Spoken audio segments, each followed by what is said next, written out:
I am so glad you convinced me that the family car should be the Defender 110. It is so beautiful inside, it's so comfortable, and it just feels indestructible. Yes, it really is. I've been waiting a long time for the new model to come out. The Defender 110, I'm telling you, it's my favorite car of all times. It's my third one. You know, I have stories of going off road. The guy managed the group. He was like, "What are you doing in this beautiful car?" I'm like, "I'm going off road." He's like, "Are you sure? Because you can use one of ours." And then they look like Mad Max cars. I'm like, no, we're going to do this. And he was shocked. Wow. Well, it's great because the Defender has been reimagined for 21st century adventure, and its unparalleled off-road ability as well as its robust interior are invaluable whether you're headed towards uncharted territory or just a weekend of exploration. The Defender 110 tackles challenging surroundings with absolute confidence. The SUV conveys strength outside and in, featuring peerless technology like an intuitive driver display and an award-winning infotainment system. That's my favorite part, to keep you connected no matter where the journey takes you. Adventure is unique to everyone, and so is the Defender. Choose from the two-door Defender 90, the four-door Defender 110, or the larger Defender 130 with the ability to seat up to 8 passengers. You'll find uncompromising performance in all three. So pack up and go even further with the Defender 110. Learn more at LandRoverUSA.com/Defender. Sometimes it takes a different approach to help you unlock your true potential. Capella University's game-changing FlexPath format helps you learn at your own pace and fit earning a degree into your life. From before you enroll to after you graduate, you'll be supported by people who are invested in your success so you can pursue your goals knowing that help is available if you need it. Imagine your future differently at capella.edu.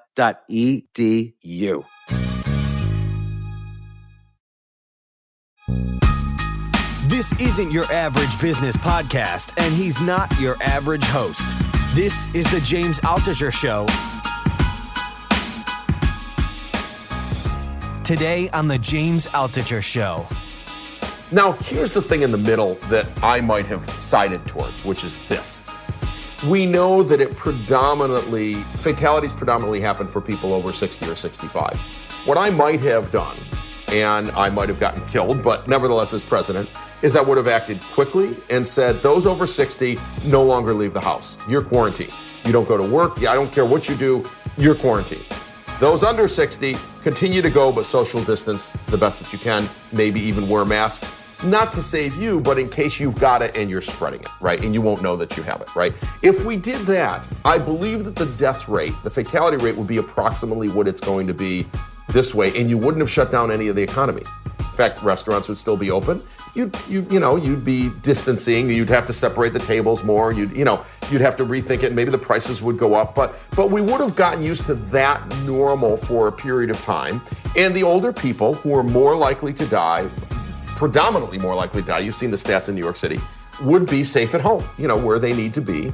And it wouldn't have been perfect, but we might have ended up in a close to similar place. Yeah, so I think policy decisions are going to have to be different going forward because they're going to see this is just too much.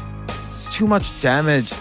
But I hope we take some lessons from this about what went wrong and what went right. But, politics, I would put in the down category, but that's always been in the down category, unfortunately. So who knows? Everyone's going to be thumping their chest like we won, but there's a lot of debriefing that needs to happen.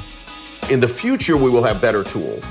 And I think in the future, we'll be far better prepared to launch vaccines and get them to market in 6 months, not in 12 to 18. 12 to 18 is still a record, but it needs to be 6 or 3 or 2. We need to have rapid protocols to do so. We need to use AI to find the best candidates. I mean, we can go down. And I think we'll be better prepared for that in the future. So always good comes of these things, but maybe $20 trillion hit to the world economy is we've never seen anything like it. World War II didn't have that kind of hit, right? We don't know what this is like.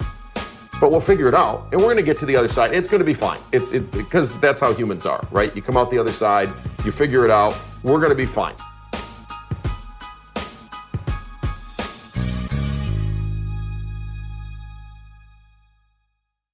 Joining me once again on the podcast is the super smart, super intelligent, super genius, Kevin Surace. He's an expert in AI. He's built and sold AI companies. He runs an AI company right now, an artificial intelligence company. And AI is going to be one of the big movers and shakers in the new normal once we get back to this new economy. And we talk about that and other things that are going to be happening and that we can expect in the new normal.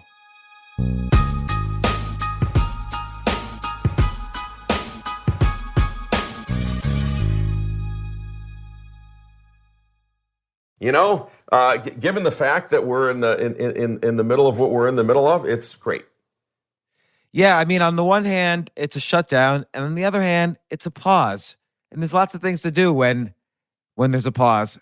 Well, the funny thing is, and we can talk about this on the thing, right? My wife is running her company from here too. She runs a public company, a $1 billion public company, right? And she is just as productive as she's ever been. I'm just as productive as I've ever been. And people are saying, well, what are you doing with all your extra free time? I don't have any free time. I'm still working. She's working in an office on the other side of the house, right? So we don't see each other. We both go to work. Is it weird? Like, I feel like actually the days have become shorter. I feel like it's almost impossible to get done all the things I need to get done each day. The days are shorter, and part of it is that we're not, like for us, we're not getting in the car or anything, right? Where we'd normally maybe go to an office. And so work starts at 7 a.m. and doesn't finish until someone's knocking on the door saying, "Can we eat now?" Yeah. So I don't know what changed other than I'm working more. I know. That's the thing is because I'm not wasting time traveling to meetings, I filled up the time. I in the beginning of this, I felt like, actually, we should just, I guess Jay's recording this, but. Yeah, kick it off. So we started. In the beginning of this, I felt like, I would have all this extra time. This is going to be great. But then I very quickly filled in all the extra time and even one or two extra things like, I'm going to do this project. Well, that's an extra 3 hours a day that I thought would be 1 hour, but it's 3 hours.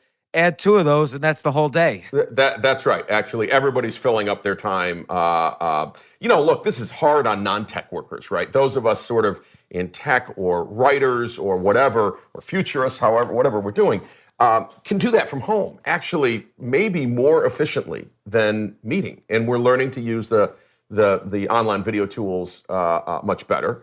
Obviously, those of us who went through 9/11, did a lot of Skype and realized it was horrible, but that was the best we could do with low bandwidth and lousy compression and limited CPU, blah, blah, blah. Well, the platform we're on today is stunningly good. The bandwidth, I've got a gigabit a second here, right? And so bandwidth isn't an issue, CPU isn't an issue. And so all of a sudden, this is quite good compared to what we had just 5 or 10 or 20 years ago. Which leads me into, and by the way, I'll do the intro afterwards that'll appear before, but which leads me into, you did a great article recently about the post-COVID world. So I'd like to discuss that if you don't mind. Yeah, no, I'd love to. It got tens of thousands of reads. So we love it when people read something that you're right, as you know. Yeah, and obviously everybody is doing a lot of thinking about this. I think a lot of your predictions are dead on, and maybe there's a few more that we can do. But let's just go down the list. First off, by the way, how's your business during this time where it seems like the entire economy is upside down? Before we get into the list. Yeah, it's a great question. So my wife runs a public company now company? running from home. The name of the company is called Silk Road Medical, and they produce a direct access carotid artery stent procedure, basically. And so I sort of get to see her operating a large public company from home and interacting, and she is having as many meetings as she's ever had. And of course, we're at Advance and the other boards I'm on, we're executing our plans. And it turns out that some businesses are, somewhat immune to this sort of shutdown. Like if you're the restaurant business, this is a really bad thing. If you're in the hotel business, it's really bad. But if you're writing and putting articles out, it's as good as it's ever been. If you're in tech and producing software, in our case at Advance, obviously working on advanced sort of AI for finding bugs in software, Turns out business is just as good as it's ever been. In fact, for our partners, it's excellent. So our big partners, big consulting firms, PwC, Deloitte, et cetera, things like that, right? Without naming specific, their business is great, and they still have to test and be sure that software is working for their clients. And so they're still out buying and moving, and our business is up, not down. Fascinating. Really? So you find that companies in the tech space didn't necessarily take a pause. Their budgets were still operational. They were still making buying decisions on, kind of elective products. Here's what we found is that some companies like e-commerce, right? If you're not on the front line of e-commerce, like you're not Amazon or Walmart or whatever,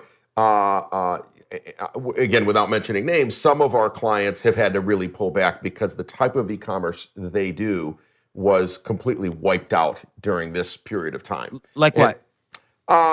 Let's say cars would be an example, right? If you trade used cars online, you're probably not moving any cars right now. It's just that nobody can go see them. You can't, it's so right. So some things are in real dire straits. But if you're Amazon and you're trying to hire 100,000 plus people because you can't service your clients, all I have to do is say Instacart, DoorDash, etc. Have you tried to order something from Instacart? Good luck. You can't get on. I mean, people are saying, I don't want to go to the grocery store, but I have no choice because I've tried for 3 weeks to buy groceries online. There's no deliveries. So they can't hire fast enough, right? So some businesses are up, some businesses are down, and some businesses will never come back. And those are probably, some of the weaker ones, and some are just taking a pause. So most of our businesses are large businesses, and much of our sales at AppVance is through partners. And those partners already have long-term relationships with their clients, and their clients are still executing their plan to move to more AI and sort of less testing with people and better test results of software. So that progress towards DevOps and DevQAOps, et cetera, it's just marching forward. So some small companies have had to cut back budgets, but the larger ones, I don't see that. These items are one, budgeted, and two, actually pay for themselves very quickly. Like the ROI on an AppVance purchase is months, some number of months, and in a year it might be 5 or 10 times what you would have spent otherwise to find the same bugs, if that makes sense. Yeah, no. So that's interesting, and you've had a bird's eye view of what industries are kind of slowing more than most, and what industries are kind of picking up. And I think that probably, my guess is that plus all of your experiences as an entrepreneur have motivated the choices you made in this article about the post-COVID world. And the first item you pick, which I agree with, and I'd like to brainstorm on this for a second. You say movie theaters down, and you say theaters may never return to the record levels of 2019. And I 100% agree. It's sad, right? It's kind of sad because you and I grew up in an era, certainly, where going to the movies was a very cool thing, right? But movie theaters have hung on a little longer than they probably should have. I hate to say that, not because we don't like it, but because we do have a digital delivery platform now that can deliver 4K into almost everyone's home, through whatever platform, right? Through 100 networks right now that you can buy from Hulu to Disney Plus to Netflix to Amazon Prime, et cetera. And the studios only get about half the ticket price or less from a movie theater, right? So they're getting, call it $6 a head. Well, if I as a studio could instead come out with a film and charge you $19 and sell just as many seats direct to you as I do in the movie theater, I'm going to make 2 or 3 times more. So, well, let me ask about that, because there's a couple assumptions there. Yes. So one is, if the movie theater is going direct, when I'm sitting at home Studio's going direct. Studio. Yeah, the studio is going to direct. When I sit at home and I look at my content choices, there's a billion possible choices. Even if I'm just looking at TV choices, there's a billion possible choices. Whereas if I say to myself, oh, I want to go out to the movies, there's only 4 choices, depending on where I live. Right. So there's more competition. So I might not sell as many tickets if I was a movie studio as opposed to putting them in the theaters. So it remains to be seen. So let's look at it this way. The music industry went through this, the 15, 20 years ago, right? And of course, they were in the business of selling CDs. Turns out they weren't, but they thought they were. And then CD sales, plummeted as we went online to purchase our music. quote unquote purchase, but rent our music, so to speak, for 99 cents a song. And it took a long time for the record industry to absorb that change because it lowered their revenue. And in time, they made them $1.29 a song and this and that. But in time, that got usurped completely by streaming. And when streaming hit, they said it's the end of our business. But what did they do? They eventually figured out the right licensing deal and the right pricing for streaming services, where streaming services could charge a certain amount a month and the studios would get what they needed. So studio revenues have been going up the last 3 years, and now 80% of the revenue is from streaming. 80% is from streaming. A small percent, about 10%, 10 to 15% is from purchases online. That is iTunes.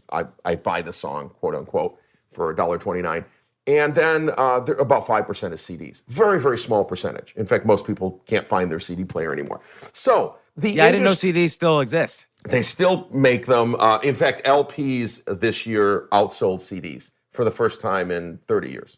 What's an LP? Oh, no, yeah, right. Vinyl actually outsold CDs.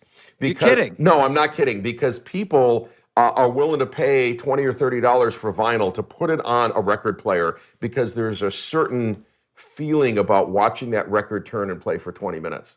And this is absolutely true. This is the first year vinyl has outsold CDs in, 20 to 30 years. So, oh my gosh. So what happened? Revenues are actually up. Revenues are up, but it took them years to figure out what the right licensing and promotional model would be for streaming services and how to get on the right playlists, right? But they did. So revenues are up over the last few years because of streaming. So this is going to happen with movies as well, because the technology wins every time, right? It just takes time to get the business model to work. The technology is already winning. That is, we can sit down and watch a Netflix produced movie today and absolutely love it, as you know. And some of them now, they stick it in the movie theater for a day, so that over a week or something, so they can go to the Academy Awards. But the fact is the technology is not our holdup anymore.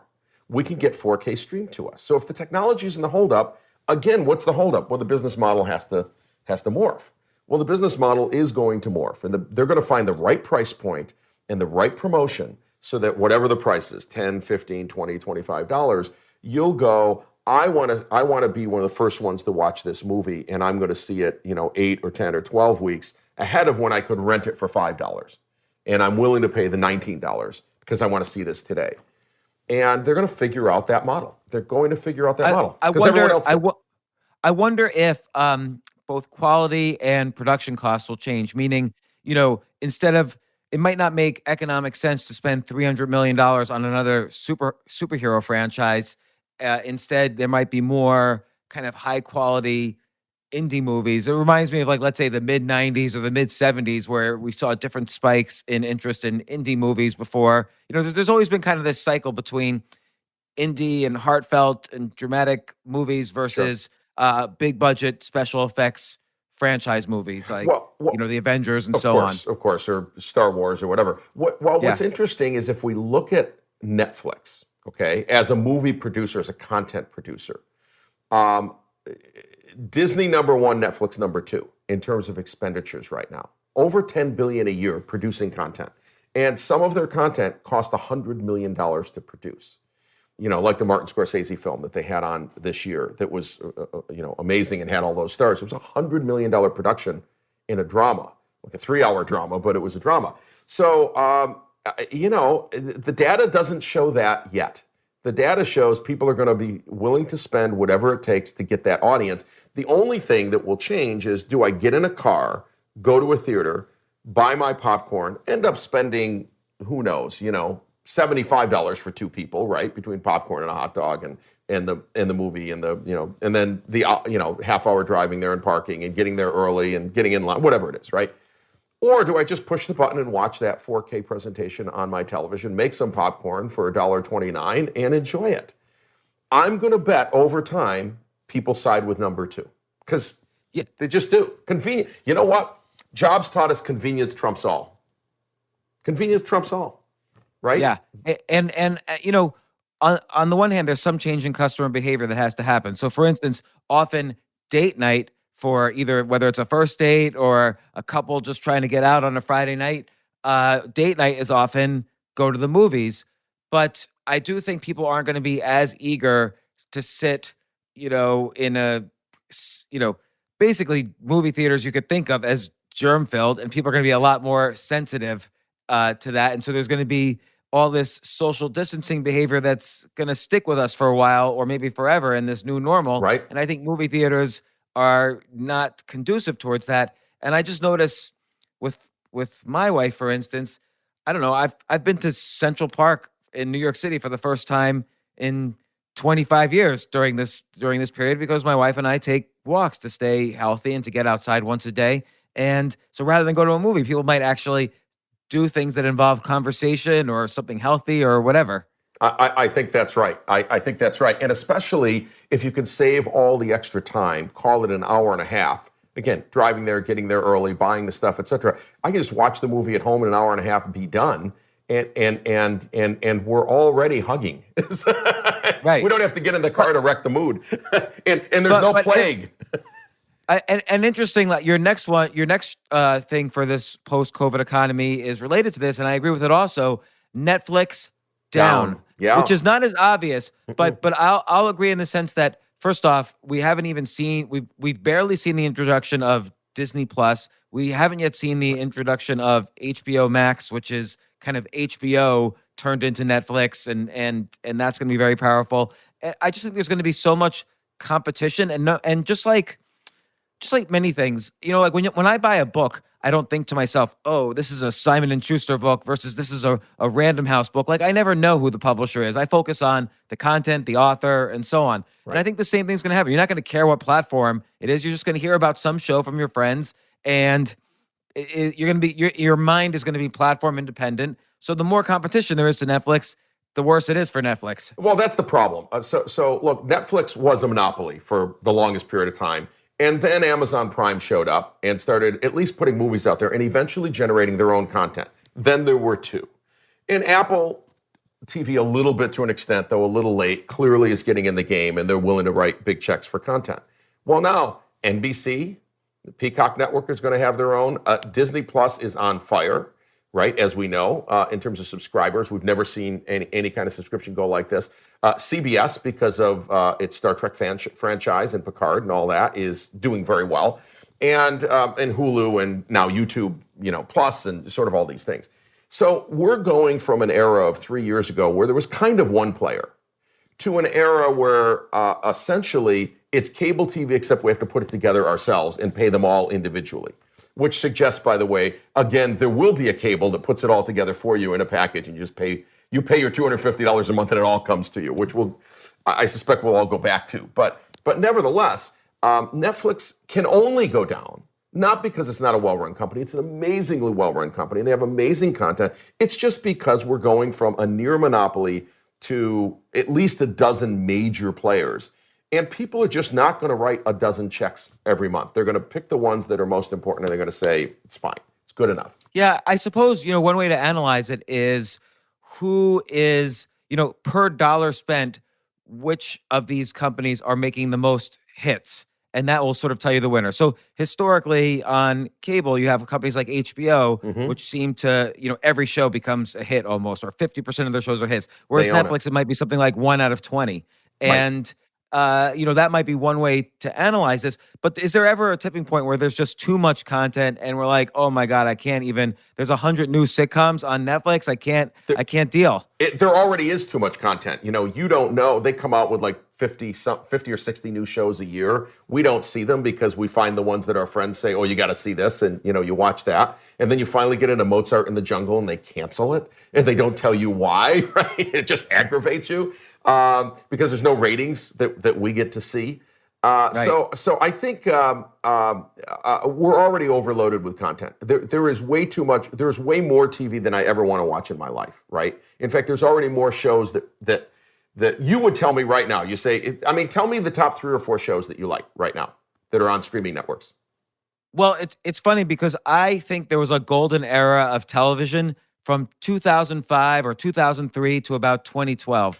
So I've just recently binge watched Breaking Bad, Lost, and yes. Mad Men. Well, And Lost. it's hard. It's Yeah, amazing.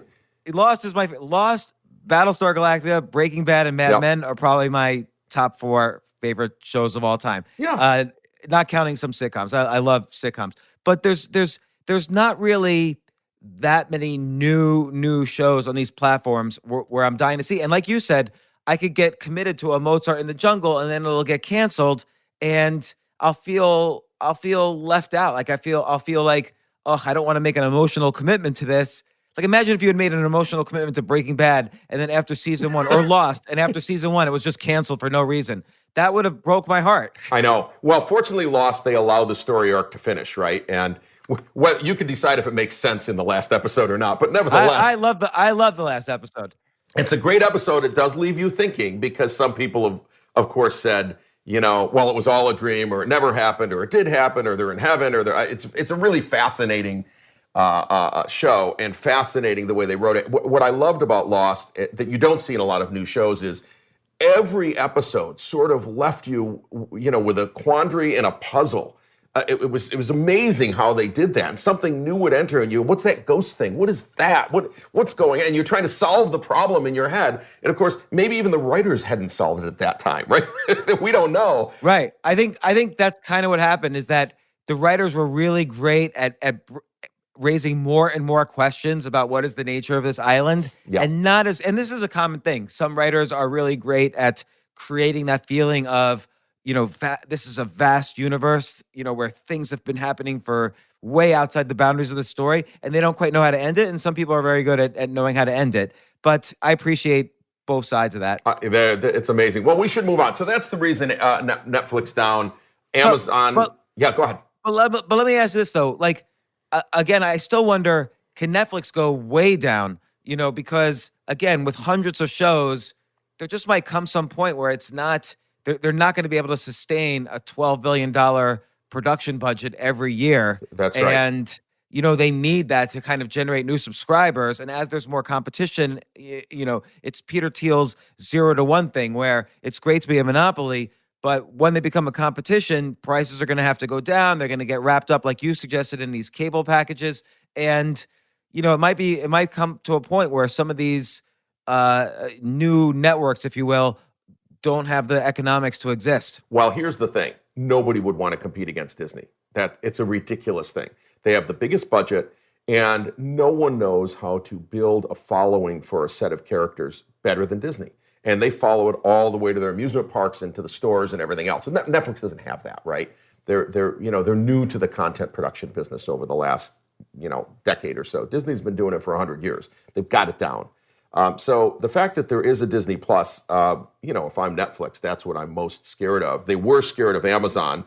Absolutely, Amazon Prime takes some of their oomph away. But yeah, I think you're right. It's a 0 to 1 thing, and whatever. You had one, right? And now you have, I don't know, even if you have 10% market share, 20% market share, it's 0.2. And you used to have 1. And you had all the United States, so your growth is overseas, but how much are you going to charge?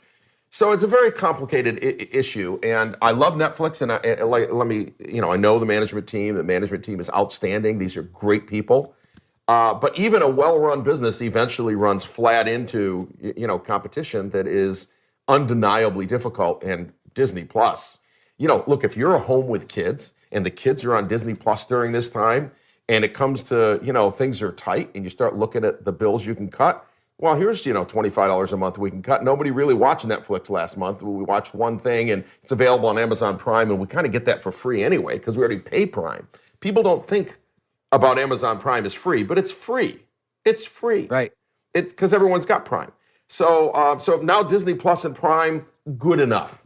It's very interesting, isn't it? Very, very interesting. Right. Like if I and this will lead into the next thing in your article, but if I could only pick one, I would definitely pick Amazon Prime, because it's got, for instance, all of the HBO shows. It's got, almost every show that's ever existed except for the Netflix shows. That's right. So it's interesting. So your next one, and you say this is obvious and double obvious, but Amazon is obviously going to benefit in this post-COVID era. It's kind of benefiting right now. They're hiring hundreds of thousands of new workers. I'm ordering right now the primary expense for people is, I would say, food, TV, and maybe books. I've been ordering books, and Amazon is the only, and supplements, by the way, vitamin Right. supplements. Right. And Amazon Exactly. is the only place where I order everything.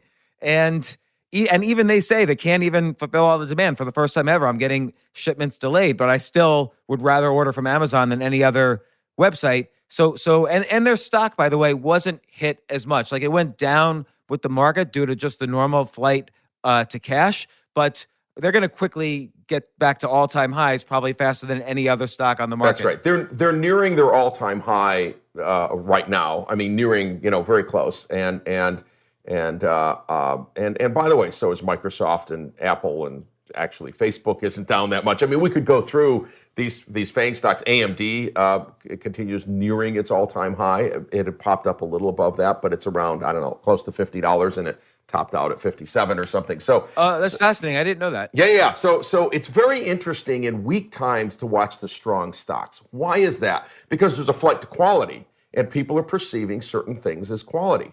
And people are going to perceive Amazon. Let's flip it around. Amazon's got 10 to 12% of the overall U.S. retail market. Well, right now, with all stores closed, that number, I don't know, went to 24%, 25%. Right now, write that down.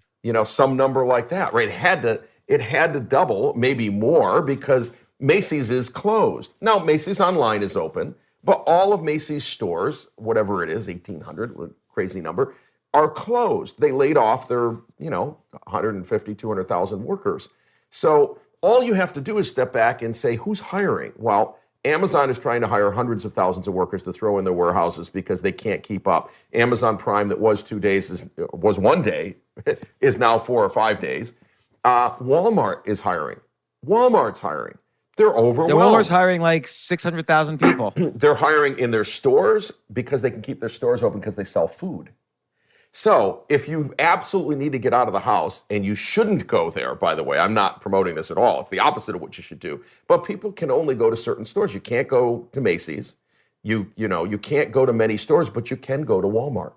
And people are finding Walmart online. So this has been good for Walmart. It's good for Amazon. Surprisingly good for CVS, who's hiring 100,000 workers also. Why? It's one of the few stores that are open. And drugstores actually have everything. They have food, they have drugs, and they have a bunch of other stuff. So people are going there. So what happens is people, real quickly, people get into a habit during these 8 weeks, let's say, however long it's going to be, 6, 8, 10 weeks, and they get into a habit of doing something they haven't done before. And once they get into the habit, they're not just going to walk away 100%. Maybe they walk away 50 or 60 or 70%, but people who had rarely used Amazon are now using it every day. That won't end. Macy's will never get all of its customers back in its stores. Never going to happen. With all due respect to Macy's.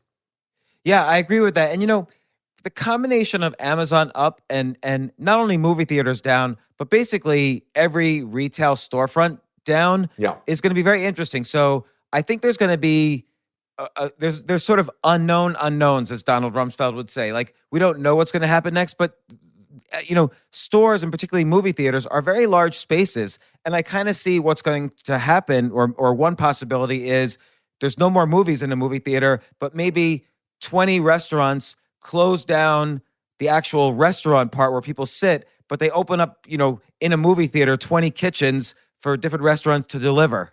And there's no more seating. It could be. But now we just have the kitchens, because the space is going to have to be transformed somehow, or not. I mean, there could be, just like New York City could turn into a ghost town of storefronts. Well, empty movie theaters. The interesting thing is, I saw an analysis maybe a year ago of the retail space, the brick and mortar retail space in the U.S. versus anywhere else in the world, say Europe. And our per capita retail space is 2 or 3 or 4 times almost anywhere else you look in the world. And that never made any sense. It never made any sense. We were just a big consumer spending society that, liked to walk through this retail space. But it's probably not sustainable forever. And so if you think about this, what's happening now over 8 weeks was always going to happen. That is, Amazon was always going to take a larger percent of retail, from 10 or 12% to 20 or 30%. If I said that was out 20 years from now, you'd say, of course they'll have 30% of retail, of all retail in the U.S., let's say 30 years from now. But what we didn't know is that this is going to accelerate what was already happening. That's all it's doing. Your JCPenney, your same store sales have been going down, let me think, for 20 years, right? There's no escaping it. And by the way, closing more stores is not a path to growth. It's still a path to death. It's just slowing it, right? When you're closing stores, what are you doing? You're flattening the curve. Just like we talk about with COVID. You're flattening the curve, but in the end, it ends up at zero, right? You can't grow your way out that way.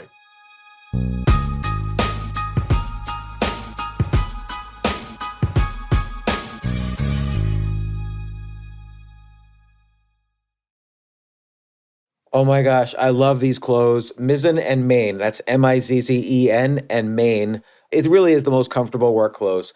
Travel clothes. I had to travel this whole week. I'm traveling for a week and a half, and I just took Mizzen and Main clothes with me. Close out 2023 in style with comfortable, breathable, packable, and machine washable pieces from Mizzen and Main. As you wrap up your year-end goals, enjoy a Mizzen and Main dress shirt that you can wear confidently. I like that they've very, very just nice, solid colors. I don't really like to get all fancy in patterns and everything, although they do have some pattern shirts, but very comfortable clothes, stretchable pants. It's just super comfortable, but they look professional, and you can wear them casually or professionally. I like some of their flannel shirts or untuck shirts. I love untuck. I never tuck in. So again, whether you're shopping for a special someone or giving yourself the gift you really want, I just buy myself gifts. Mizzen and Main is the perfect gift for any guy who works, travels, and or cares about looking and feeling great. As you could tell by my many photos across the internet, I care about looking fantastic. I'm practically a model. And let's be honest, every guy loves to look great. So again, shop now at mizzenandmain.com and save 20% when you spend $130 or more using promo code James. That's promo code James at Mizzen and Main, Mizzen and Main.com.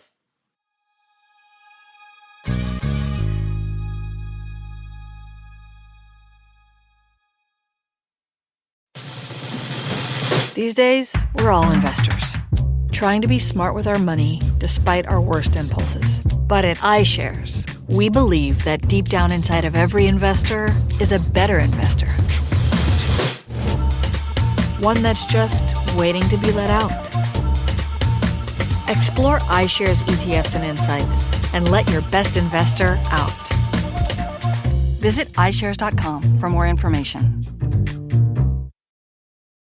You know what I love about fantasy sports is that even though I'm not going to be a great basketball player or a baseball player or a football player or whatever, I feel like I get to participate and make decisions and use my knowledge of these different leagues or these different sports to compete. So it's like I can pick my team or I can pick my favorite players, and I could use my knowledge to make predictions and maybe even make money. So with the basketball season here, you can now pick combo projections across football and basketball from the Specials League on Prize Picks. This is a league created specifically for combo projections that include two or more players from different sports or leagues. Want to play alongside some of Prize Picks' favorite players like rapper Meek Mill and comedian Andrew Schultz, who's also been a guest on this podcast, and I've been a guest on his? You can now find community plays under the promos tab of the app to view entries for some of the biggest names in the Prize Picks community each week. Look, Prize Picks even offers a reboot policy so that your entries stay in play even if one of your players gets injured. For football and basketball games, if you have a player who exits the game in the first half and does not return in the second, that player is rebooted. Prize Picks is the only daily fantasy sports platform with an injury insurance policy. What? So, I love playing it. I love anywhere where I can use analytical ability with my interests to demonstrate some skill and maybe make some money. And I like the game-like aspect. I do wish they had chess as a category on prizepicks.com, but I'll settle for what they've got.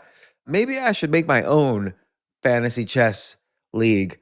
But in any case, I love Prize Picks. Go to prizepicks.com/James. Use code James for a first deposit match up to $100. That's the easiest $100 you're ever going to make. So that's prizepicks.com/James and use code James. Daily fantasy sports made easy.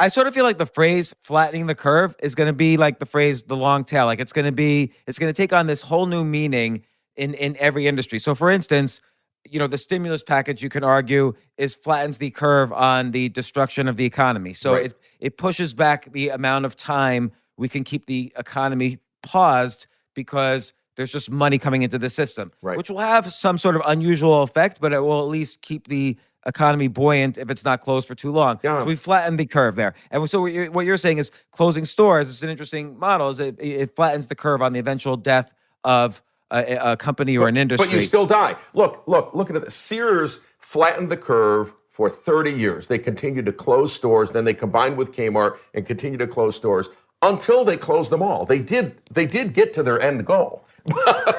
but that really shouldn't have been the goal. That's the problem. When you see people closing stores, just run, because that's not a way to promote growth.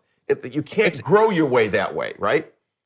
It's so interesting too, because the guy who bought Sears was an amazingly talented hedge fund manager, Eddie Lampert, who had made billions investing his money, and yet even one of the smartest investors in the world like that, like nobody would say this is a dumb guy, and yet he quadrupled down on Sears and just lost it all. And it just goes to show you that sometimes you have to look at these things not in the context of, oh, well, what's the real estate worth? What's these products worth? Blah, blah, blah. But you have to look at the overall trends over decades and to make some of these predictions. And, depending, you have to zoom in to see kind of the financials and so on, but you have to zoom out to see society to make a good decision like this. I'll say something that I've gotten to talk about a lot when I speak at conferences. Often I'm at a retail conference or shopping malls or these sorts of, representative people in the audience.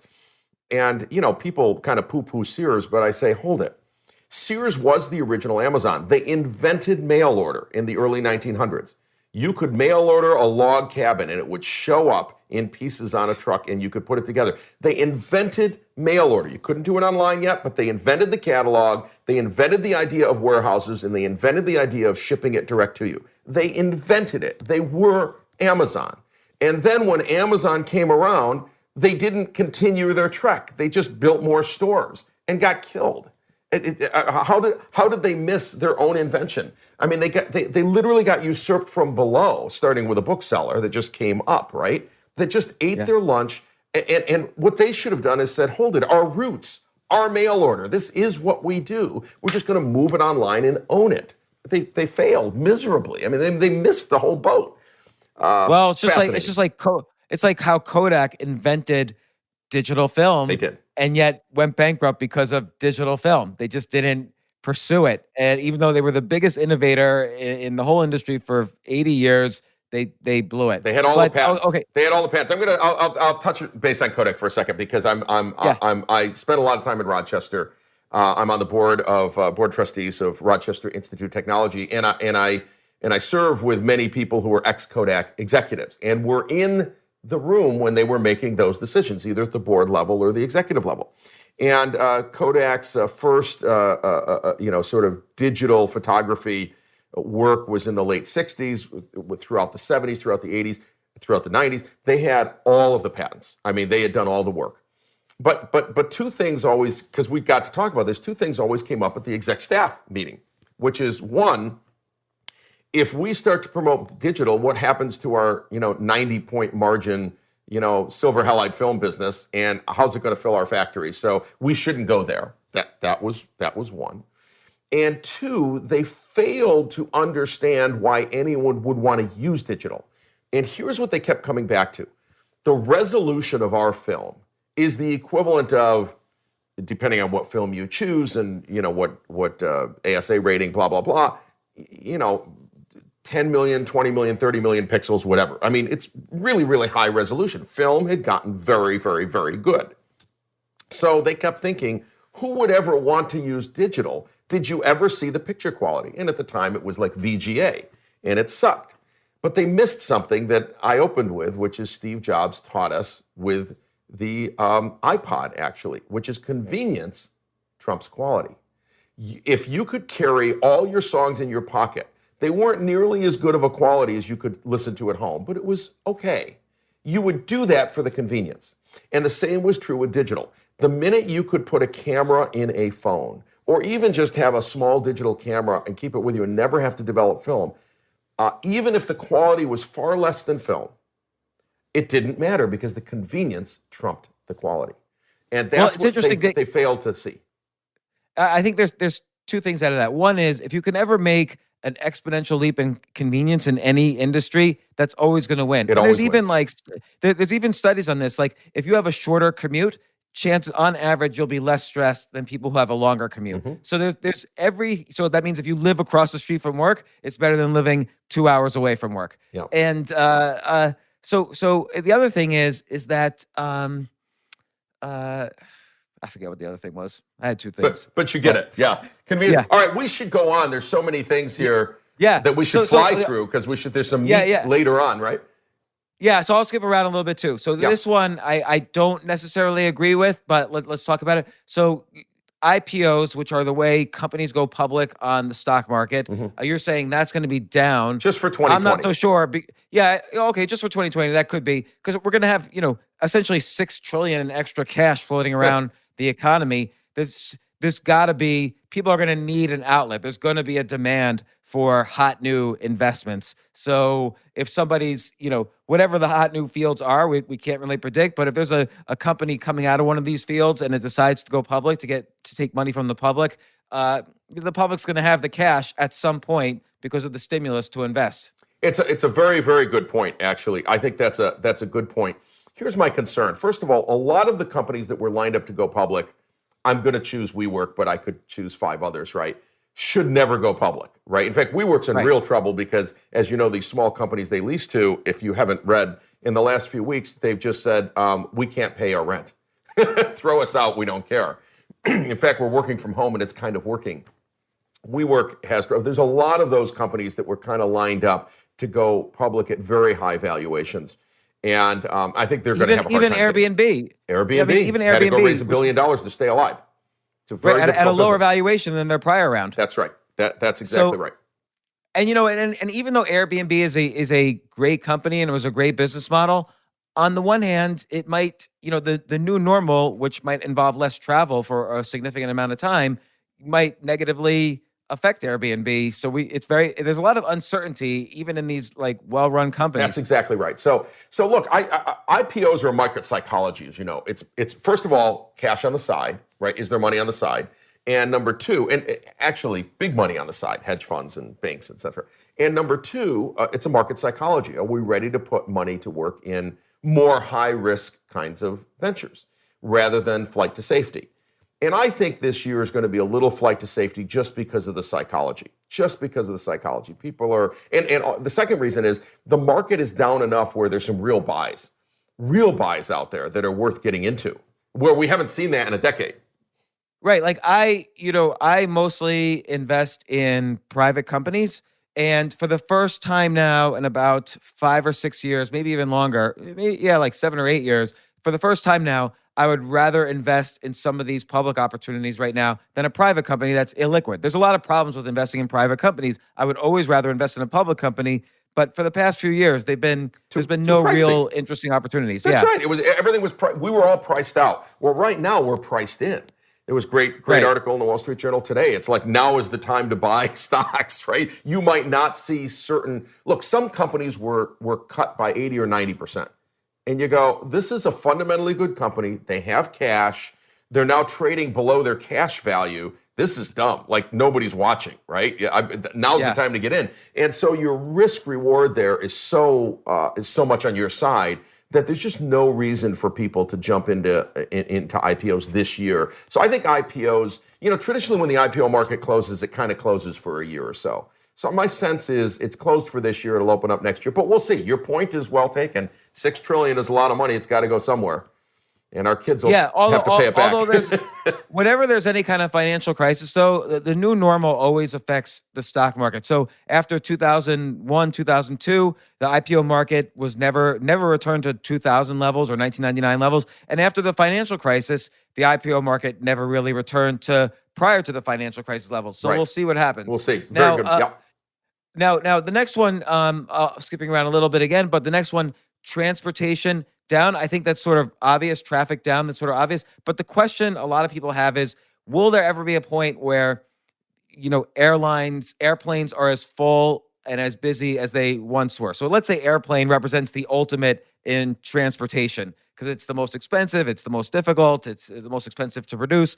So will airlines ever really get back to where they were? So it's a great question. So here I was talking about, obviously, local transportation. Later I cover business travel, specifically on airlines. And I'm going to say that airlines will never recover. And the reason is, for the first time ever, people have figured out that you can actually have a lot of meetings remotely like this, and that they work now. They didn't work 20 years ago, right? Last time we really did this was 9/11, but they work now. And so, number one, if you're at a large company, the first thing I'm going to do, right, if I'm the CFO, I slash the T&E budget by 30%. And now you have to, in order for you to travel, you have to say, I literally need to be there in person. You have to prove that you cannot do this via Zoom or whatever. So if that's going to be the bar, 30% of these meetings are going to happen this way, remotely.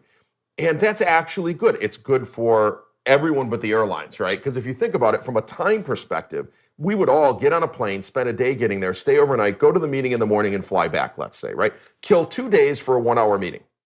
And by the way, have you ever traveled to a meeting that actually generated more money for you? I don't think I ever have, actually. I don't think I've ever flown to a meeting to visit a potential client. And back in days when I was more in sales and stuff, I don't think I've ever had a for-travel meeting that resulted in more money for me, ultimately. Well, look, I'd say occasionally there is a time when you just need to sit in the room and look at each other's eyes and really be there and hammer out some real problem, right? That results in an order. And there's nothing like, as they say, press the flesh. But 90% of these meetings probably don't need it. And this has forced everyone, including everyone in sales, to figure out how to sell over Zoom. And you know what? They're figuring it out. And now that they figured it out, and they can make, I'm going to say, they can have 5 meetings a day and make potentially 5 sales as opposed to 1 over 2 days, you're going to find that business travel is cut back 20 or 30%, maybe forever. Good for the environment as well, not good for airlines. So the airlines and Boeing, I talk about Boeing here, Boeing's got all these 737 MAXs sitting on the side, and people were really racing. Please send them to us. We're dying here. We're dying. Southwest, we need these planes. You know what they're all doing now? They're canceling them. And they can because these 737s were not delivered on time. Therefore, you could just say, I never want them.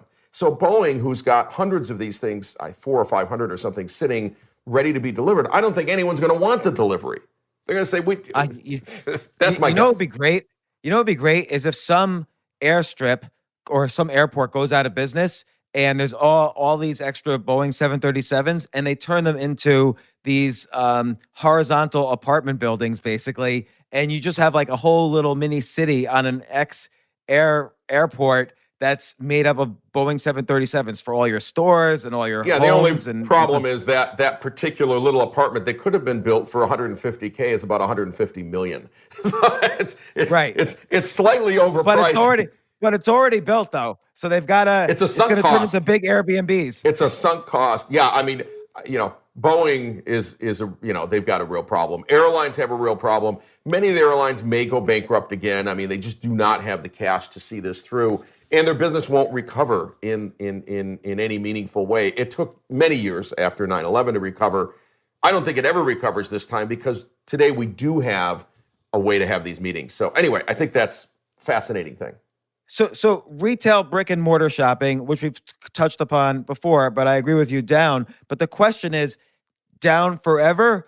I sort of think, at least in urban areas, down forever. Down forever. Like I own a storefront place. It's a comedy club, so it's not retail. But I own a storefront place in New York City, but I'm familiar with a lot of the other retail owners in the area. Everyone is out of business. And by the way, if you get a small business loan, a lot of those people are considering just pocketing the small business loan, and still getting rid of the business. So the reason they're out of business, I'm going to ask you, is the reason they're out of business is that they were on the brink of going out of business anyway? It was always touch and go. Well, that's a great point, because for a lot of them, it was always touch and go. I mean, the average restaurant had 16 days of cash in the bank. So it was always touch and go for almost every restaurant. And now they're going to get this stimulus. Every owner I'm seeing now is smiling, ear to ear, because they're going to get these stimulus loans. And I'm not so sure. I haven't really had someone say, oh yeah, we're just going to put in the money and shut down this. I haven't had anyone say that. But my suspicion is everybody's just going to put the money in their pockets and it'll go into the economy. They'll spend it or whatever, but not in the way the government intended, which is kind of par for the course when the government makes huge $1 trillion decisions. But I just don't see, like put it another way, I don't know anybody who is saying to me, man, I can't wait for the lockdown to be over, because then I'm going to finally start my pizza restaurant in New York City. No. Nobody is saying that. But here's why it's actually good for the business as a whole. It turns out if you are a restaurant that only had 16 days of cash, the problem is a supply and demand issue, right? That is, there are too many restaurants and not enough people going to them, right? It just didn't balance out. And so when you flip that, and let's say 30% of restaurants close in New York City, let's just say, the 70% that are open are going to end up being incredibly busy, because they got to take basically the same amount of people over time, right? And they'll be more profitable than they've ever been, right? The reason a lot of these businesses are hanging on by a thread, obviously some not well run, is just supply and demand. It's too easy to open a restaurant, and everyone thinks they can do it. And the best way to lose the most amount of money is to open a restaurant, as you know. The best way to take $10 million and make it buy zero. An airline. Or buy an airline, right? Or buy a winery, which a lot of people do. So anyway, I think it's all fascinating. I think a lot of these things are going to close. A lot of brick and mortar retail is going to close. But we've already, some restaurants in the Bay Area have announced we're not coming back. This Clark's Burgers, it's been open for 75 years. It's on El Camino Real in Mountain View, said, we're not going to reopen. We were already hanging on by a thread. We're done. We're closed, and we're forever closed, and goodbye. Well, which begs the question, and this goes along with several trends, commercial real estate is going to go down. In fact, commercial real estate, I think could be the next major shock to the economy, let's say 2 or 3 months after the economy reopens, because storefronts that have been delaying rent anyway are just going to close down and not pay rent. That's right. And because of remote working, a lot of offices are just going to shut down and not pay rent. There's these no eviction, laws in many states now where you can't get evicted during this time. And so the landlords think, oh, I'm going to get my 3 months rent, at the end of this. No, I think people are just going to shut down. And then commercial real estate, which is heavily leveraged, that might be another multi-$100 billion bailout. It is a problem in commercial real estate. The values have been very, very high, as you know, New York City being one of the highest. But the interesting thing is this. I've talked to many companies over the last couple of weeks who said, we're going to delay our expansion because we think we can allow 20% of our workforce to work from home and rotate, and that will delay our expansion by 2 or 3 years. Well, how does that affect the real estate market, right? If everyone doesn't actually have to have a desk, but they can have a shared, sort of a shared desk or a shared cube, because working from home it turns out to be fine, and people don't, screw around. They're actually on video. They're doing work. So I think businesses are going to find ways immediately when they come back to cut costs. Travel and real estate are the two costs. They're not going to expand. They're going to cut back. And again, people are learning that this can work good enough. And real estate is one of the big costs for businesses. So, cut the physical plant down. Right. So there's pros and cons.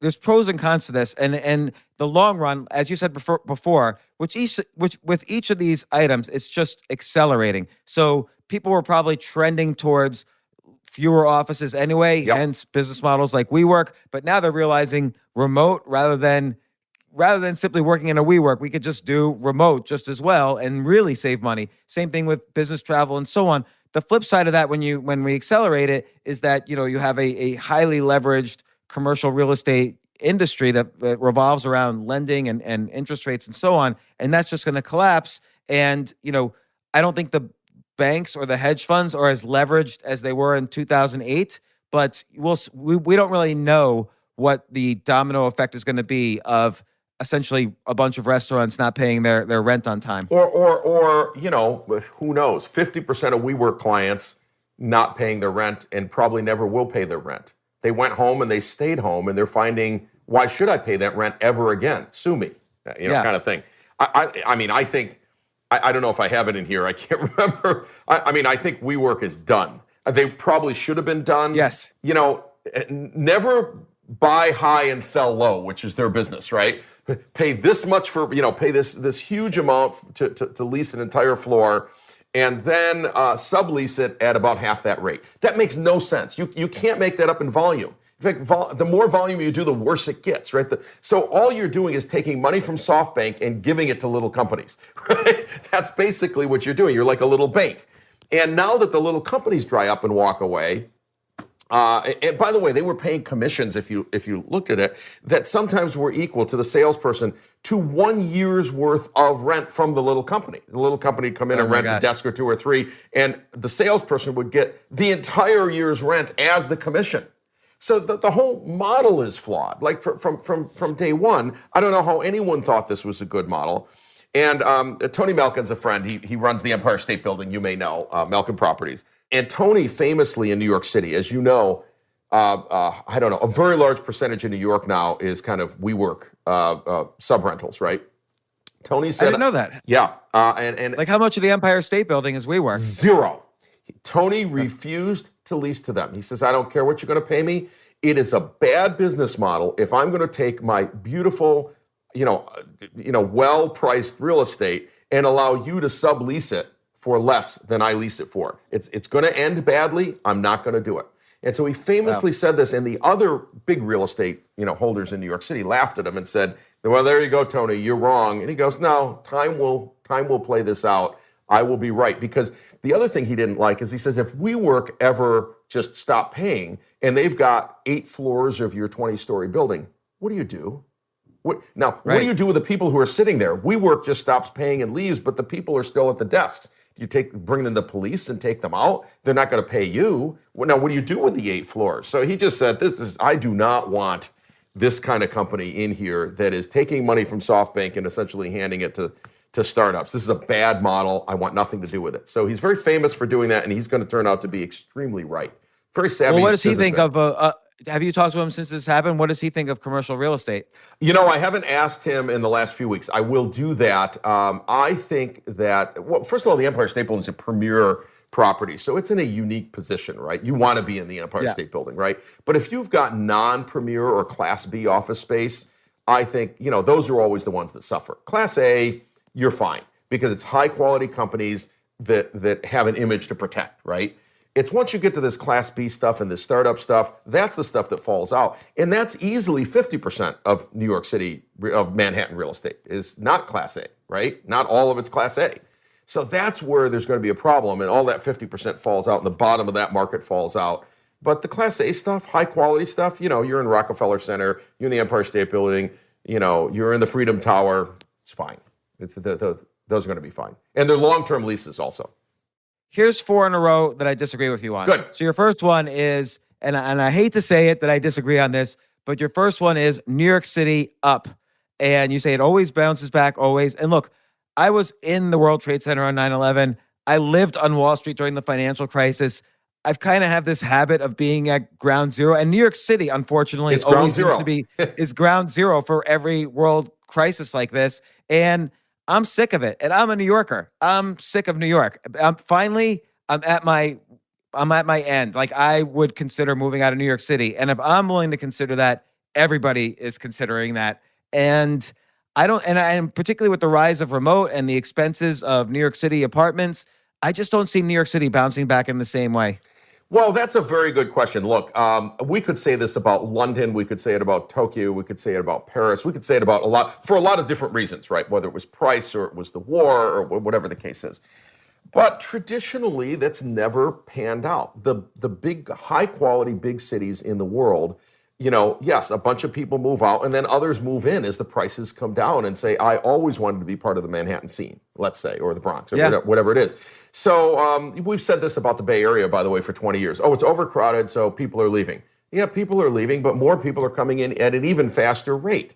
So there's just no history of the world. Like I said, even in the cities in Germany, even the cities in Europe that were bombed are today's largest cities, some of them in the world, and financial centers of Europe.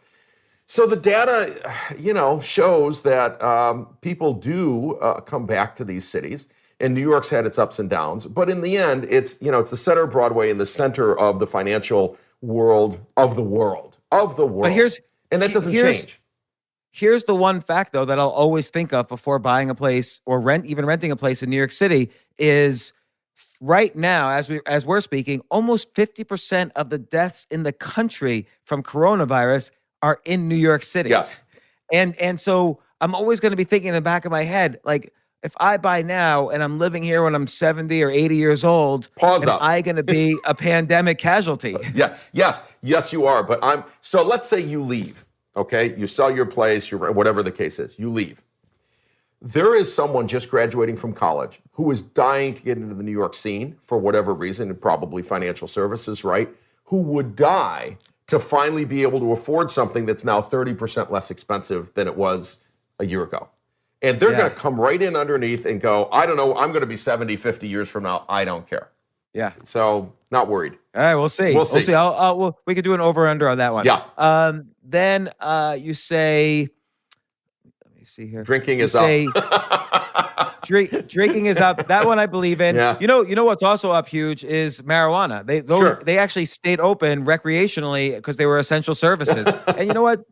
They deal with anxiety. People have legitimate use for pot this period. Yeah. Same with alcohol. Here's the thing about this period is that there's also right now there's a global condom shortage because all the condoms are made by this factory in Malaysia, which is in lockdown right now. Right. So there's basically 300 million condoms out of circulation right now. And drinking is up huge all across the country. The net result is pregnancy's up.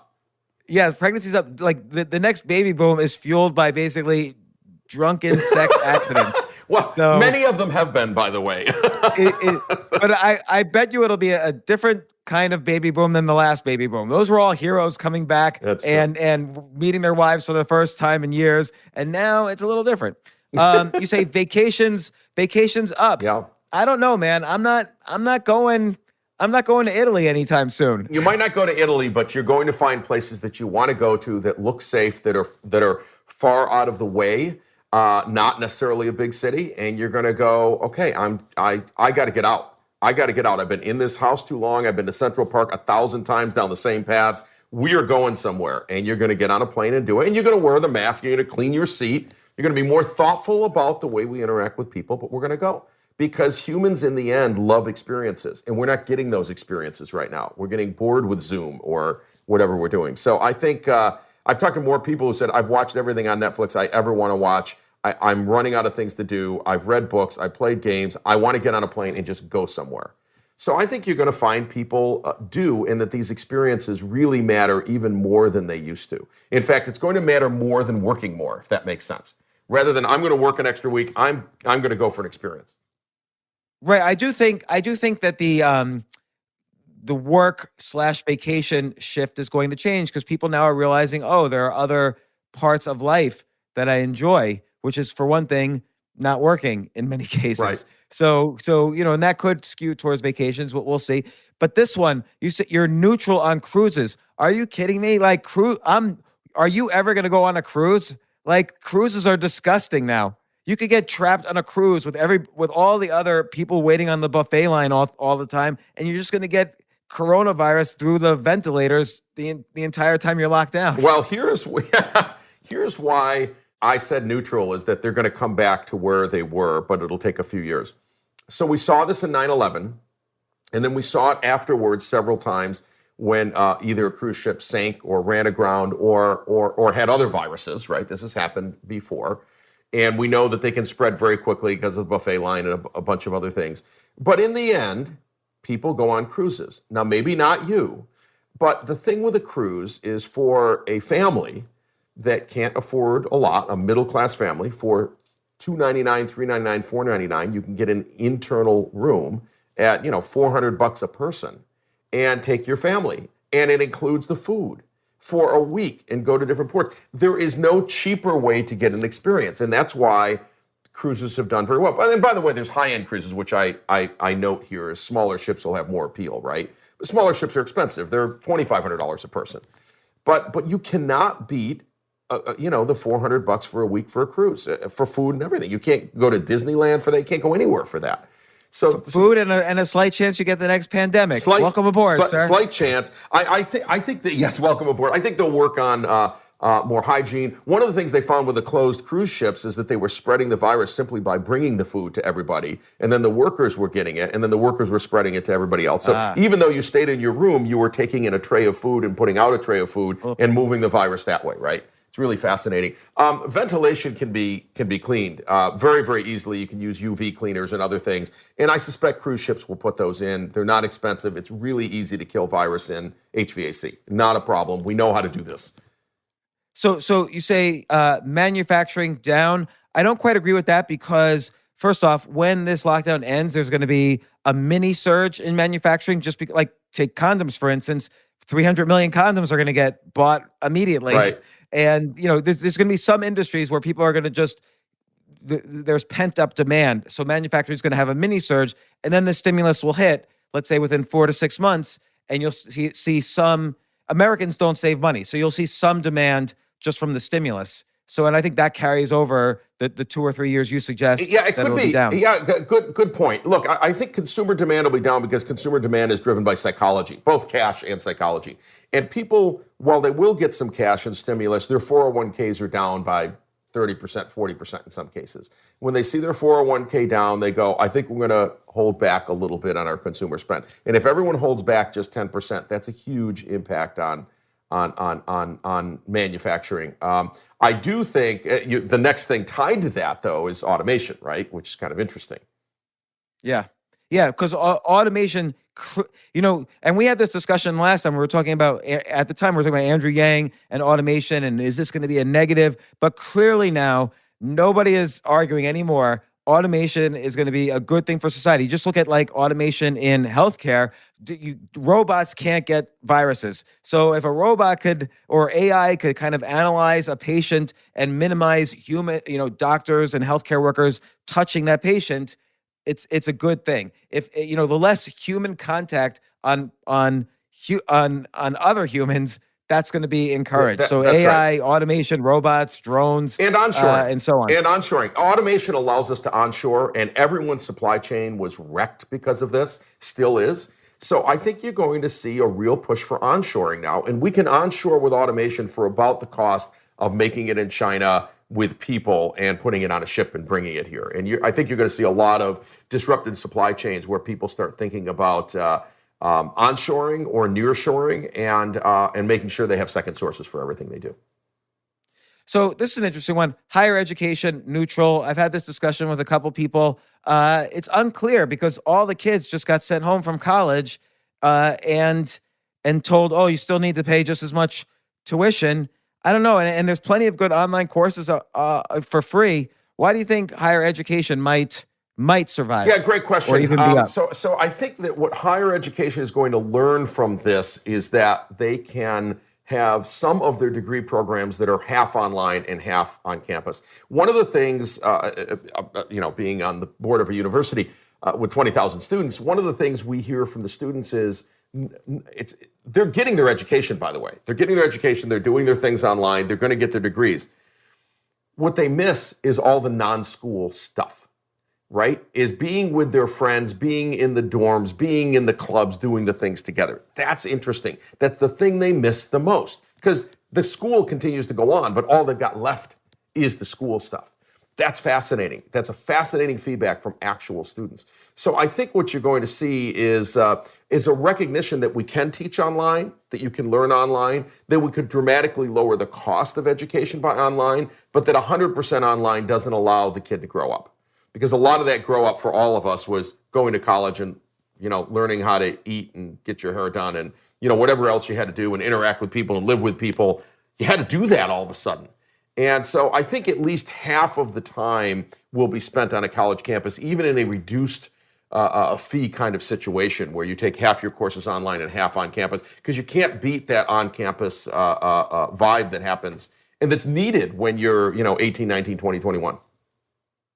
So what do you think are a couple of business models? Like, let's say you're a young person, you're finishing with your first or whatever job, or you just got laid off, and now you're thinking, oh, maybe this is a time to be an entrepreneur.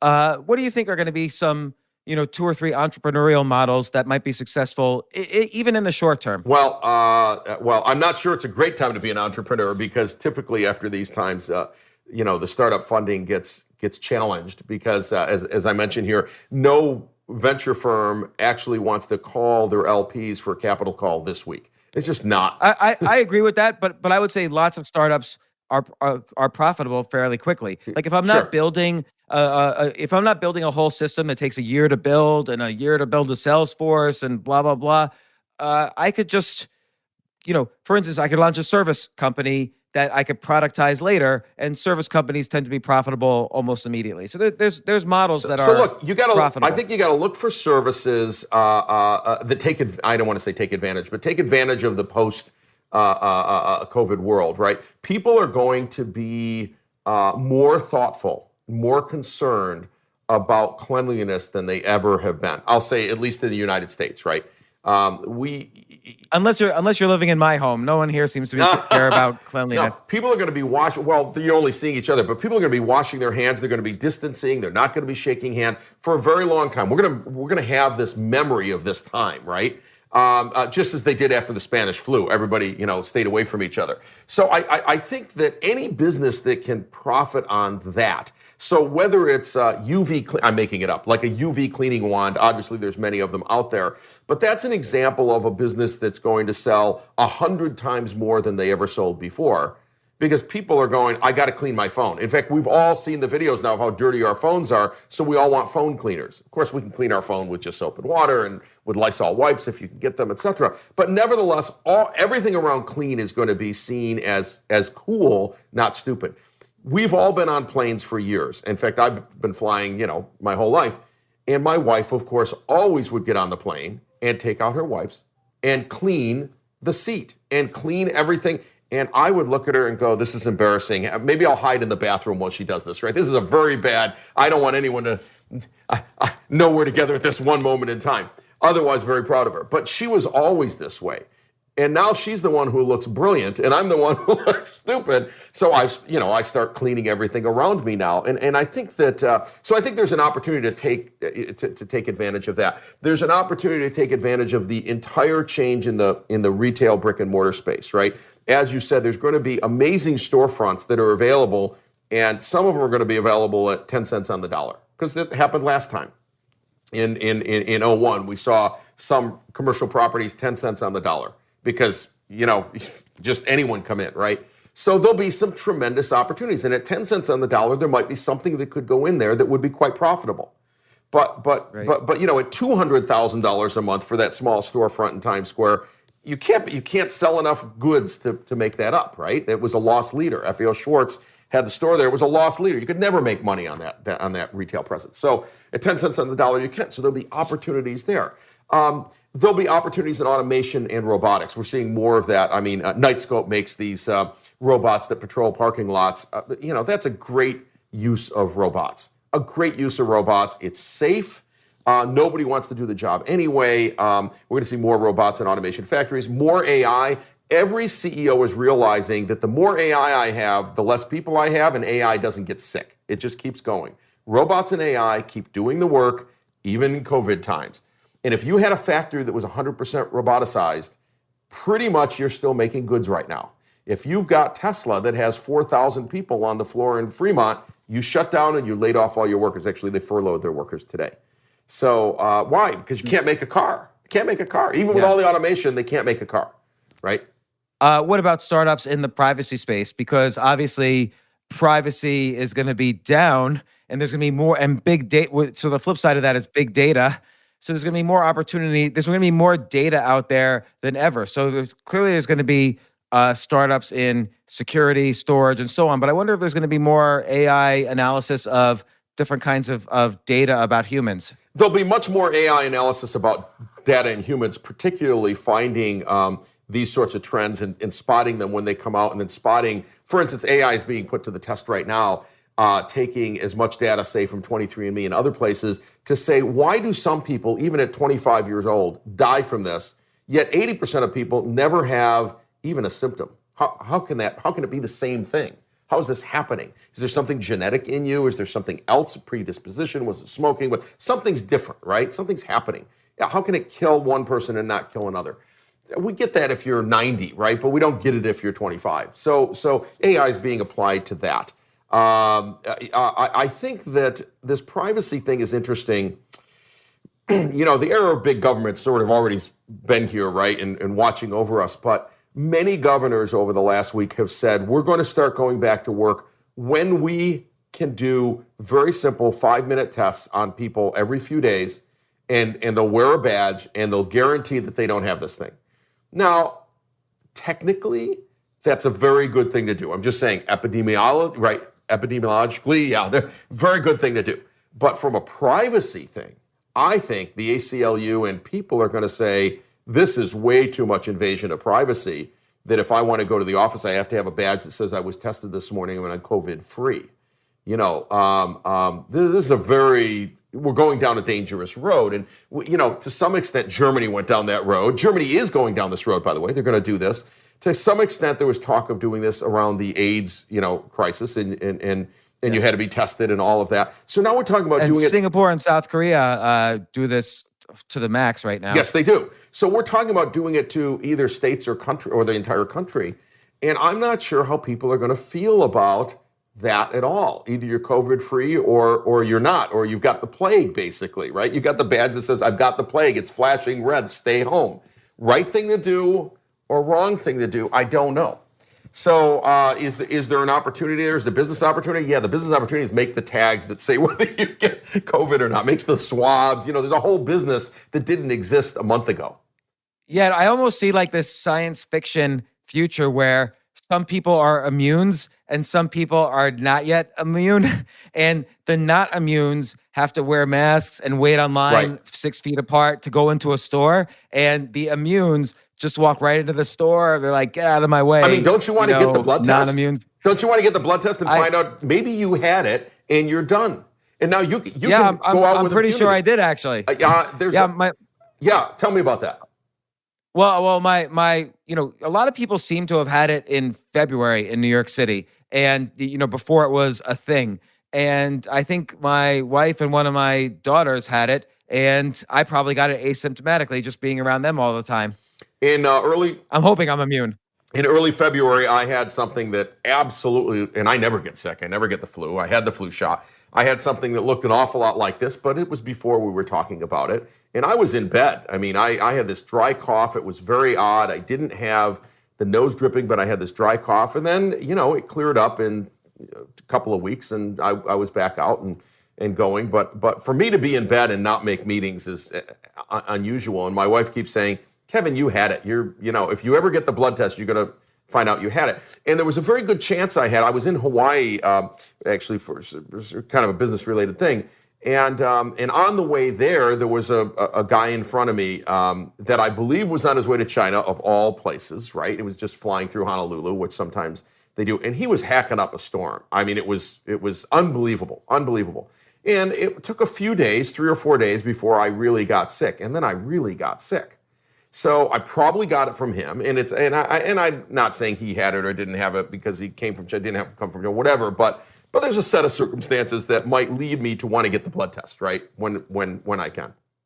Yeah. So I guess final question is, what if there's not a new normal? Like, let's say for whatever reason, the economic slowdown gets all political, and they keep shutting things down for 6 months instead of 1 month.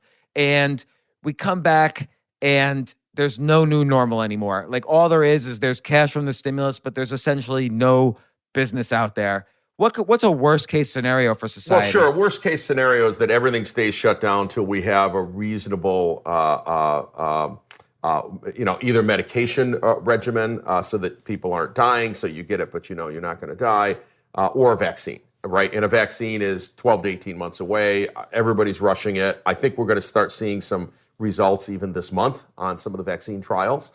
We're very good at making vaccines now, so we will have a vaccine for this, I believe. Yes, there's some mutations. Or a cure. Or a cure, or a relative cure. That's right. Yeah. And both are likely to be in our eyesights over the next 12 months. As you know, the medical community science responded to this faster than any other virus in history because our technology is so much better today than it was even 10 years ago. So that's what's fascinating, right?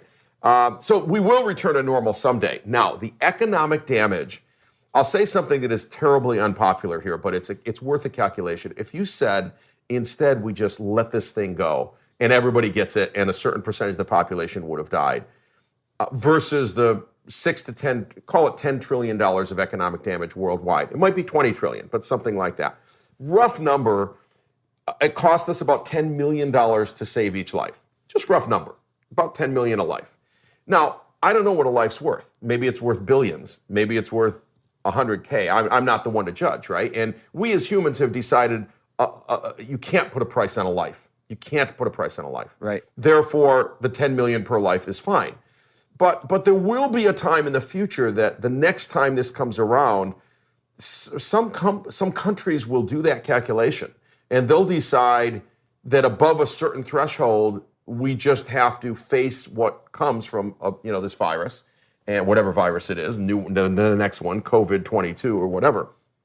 And we're not going to have economic collapse because many countries will not recover. So Spain, Italy, they're doling out money. They're trying to save their economy. But that money is really Germany's money because it's not their money anyway, right? They're already bankrupt, basically. So now the German people have to fund what's going on in Italy, Portugal, Greece, and Spain, none of which can afford to do these stimulus programs that they're doing. And if the German people say, we're not going to take that, get out of the EU, now there's no one to pay for that. Right, this is the political sort of damage that happens from the economic damage of doing this, and these are very hard conversations. Right, you can't even have this conversation. How do you even have the conversation? Right, these are people's lives that are in danger. And if it's your mom or grandmother, you're going, she's worth $1 billion. Are you crazy? Right? But like let's say we take the emotion out of the word death, and look, we've all known at this point, personally, someone who's probably died from this, or someone who knows somebody, or there's a relative or whatever.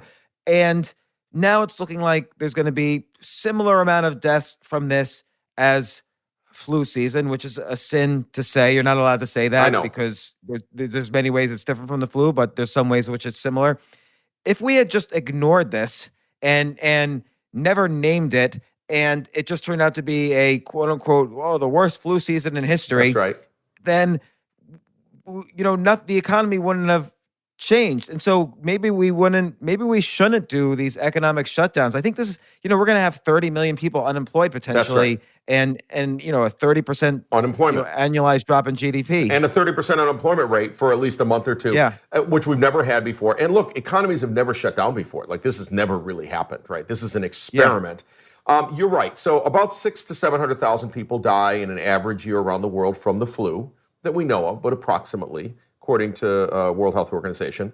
And so far, 60,000 have died from this, rough number, 60 to 70,000 have died from this, I think, if my numbers are correct, as of a couple of days ago. And so we're at about a tenth of a single flu season right now. It's an unfair comparison, but it is what it is. Had we done nothing, had the world done nothing, we might have had a couple million people die. Some number like that, 2-3 million, would have been a bad flu season. Not the worst. Spanish flu was much, much worse, but it would have been a bad flu season. And we just might have called it a bad flu season, and if old people get it, it's bad. Now, here's the thing in the middle that I might have sided towards, which is this. We know that it predominantly fatalities predominantly happen for people over 60 or 65. What I might have done, and I might have gotten killed, but nevertheless as president, is I would have acted quickly and said, those over 60 no longer leave the house. You're quarantined. You don't go to work. I don't care what you do. You're quarantined. Those under 60 continue to go, but social distance the best that you can, maybe even wear masks. Not to save you, but in case you've got it and you're spreading it, right? And you won't know that you have it, right? If we did that, I believe that the death rate, the fatality rate would be approximately what it's going to be this way, and you wouldn't have shut down any of the economy. In fact, restaurants would still be open. You'd be distancing. You'd have to separate the tables more. You'd have to rethink it. Maybe the prices would go up, but we would have gotten used to that normal for a period of time. And the older people who are more likely to die, predominantly more likely to die, you've seen the stats in New York City, would be safe at home where they need to be. And it wouldn't have been perfect, but we might have ended up in a close to similar place. Yeah, so I think policy decisions are going to have to be different going forward because they're going to see this is just too much. It's too much damage. Just there might be more deaths from the economic. There's the rise in domestic abuse cases and child abuse cases. Can I tell you something? Suicide. I'm going to give you something that you don't know about, but you'll stew on. And I know about this because my wife is in the medical device business. When they look at the stats in China, and there are people trying to really track it down, it's hard to get real data in China. When they closed down all the hospitals and made them COVID only, all of the people who were in line to treat strokes or upcoming potential heart attack issues or valve issues or all of these things, all those people died. They never got their treatment. They couldn't get their treatment, right? They were locked out. It's called collateral fatalities, actually. There's a term for it. And the collateral fatalities may have been more than the people who died from COVID. Ugh. I mean, we don't, we have to, and that's happening in New York City right now. Like if you pull up to the emergency room at one of your top hospitals that is dedicated to COVID, they turn you away. You can't come in here. And you're having a heart attack. They go, look, drive up to Albany. You're dead. Doesn't matter. You're a collateral fatality. And there will be thousands of collateral fatalities. And then there's all of this not urgent, but probably should treat it. And there's a lot of stuff around stroke that it's not urgent, but boy, if we don't treat this in the next few weeks, you're a ticking time bomb. Guess what? The time bomb ticks during the 8 weeks. We would have saved grandma, but now she's dead. She didn't die from COVID. She died from a stroke. Why? Well, we knew it, we saw it, but there's no hospital that's going to treat her anywhere in the country right now because she's sort of asymptomatic and we're not sure when, and probably she can wait 10 weeks. Turns out she couldn't because you don't know. So a lot of collateral damage all around the country.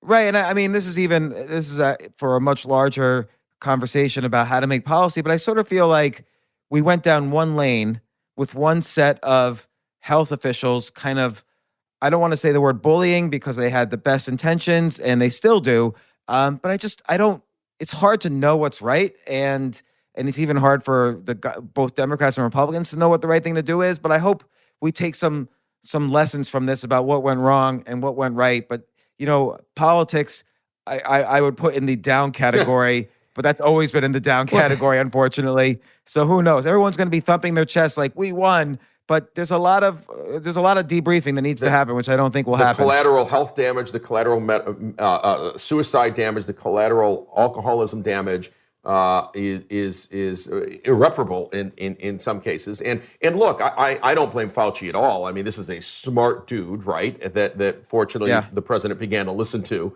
And he basically looked at China and said, this worked. They shut everything down and it worked. So you do it because you have no other tools. You go, I don't know what else is going to work. Let's do that. But looking at the data, I think we will look back and there will be statisticians, not even epidemiologists, statisticians that look at the data and say, we could have accomplished 90% of the same result and probably just, cordoned off a certain percentage of the population over 60, and it probably would have come very, very close, and we wouldn't have damaged the economy at all. And so in the future, we will have better tools. And I think in the future, we'll be far better prepared to launch vaccines and get them to market in 6 months, not in 12 to 18. 12 to 18 is still a record, but it needs to be 6 or 3 or 2. We need to have rapid protocols to do so. we need to use AI to find the best candidates. I mean, we can go down, and I think we'll be better prepared for that in the future. So always good comes of these things, but 10, maybe $20 trillion hit to the world economy is we've never seen anything like it. World War II didn't have that kind of hit, right? We don't know what this is like, but we'll figure it out, and we're going to get to the other side. It's going to be fine. Because that's how humans are, right? You come out the other side, you figure it out. We're going to be fine. Last thing, if I'm a suffering country already, like some of the ones in Europe or in Africa or in South America, those are the ones, nobody's going to throw $6 trillion at their economy or $1 trillion. They don't have it. They can't throw anything. It just will be what it'll be. And so their economies were already on the brink of disaster.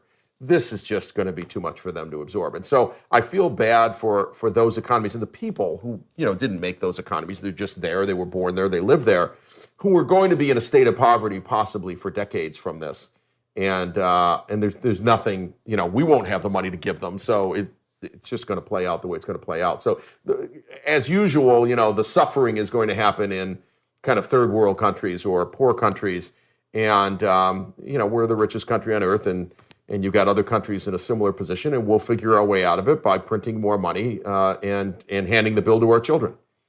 Well, and also I think there's going to be, and I'll take your positive pieces of that and extend it just a little bit, but I think we're going to diversify away from China, obviously, as a source of manufacturing. Yes. And some of that can go to India, some of that could go to Africa, some of that might go to South America, some of that will go to these poorer countries. So we'll see. I think that's one of the unknown unknowns, but we'll see. But Kevin, as always, thanks for your thoughts and insights. We're heading into a post-COVID world, and you've written such a great blueprint for what's going to happen. And as always, so much interesting insights from you. And I look forward to our next talk. Yeah, it's fun. Let's see if we can get this. Actually, I guess you could post a link to the Medium article so that people can read more, because there's more there. But it's very fun conversation. Always great to talk to you. I hope we do it again in the next X weeks or months as we come out of this mess.